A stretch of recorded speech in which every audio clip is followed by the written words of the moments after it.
Hello guys, welcome to my channel. Have you ever had your passion twist looking like this after a few weeks? If that's your case, I got you. I'm about to show you a technique that you can use to stop your hair from poking out of your passion twist. So keep on watching. Need some jam, a crochet hook, a rectal comb, and some braiding hair.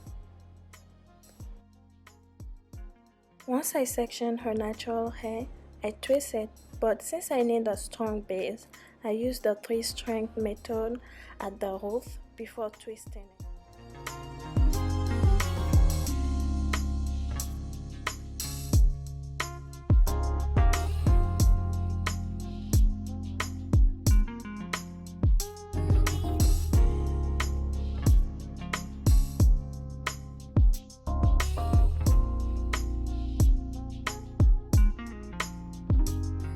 Next step is to crochet the braiding hair to her natural hair and start twisting.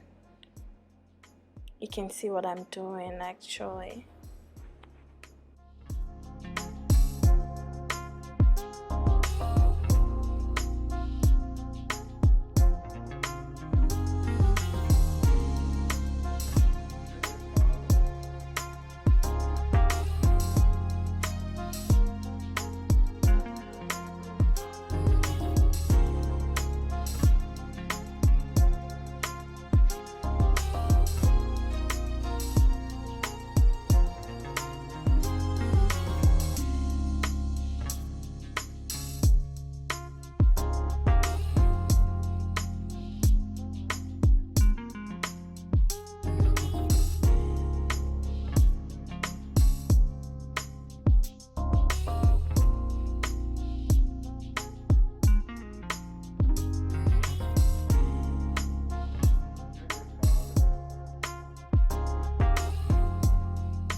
I may have not mentioned this earlier, but once I crochet the braiding hair, I make sure I hide her natural hair in the water wave hair to have a seamless look. Use this method next time you have to passion twist and thank me later.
Don't forget to subscribe, comment, like, and yeah, I'll see you in my next video. Bye, kisses.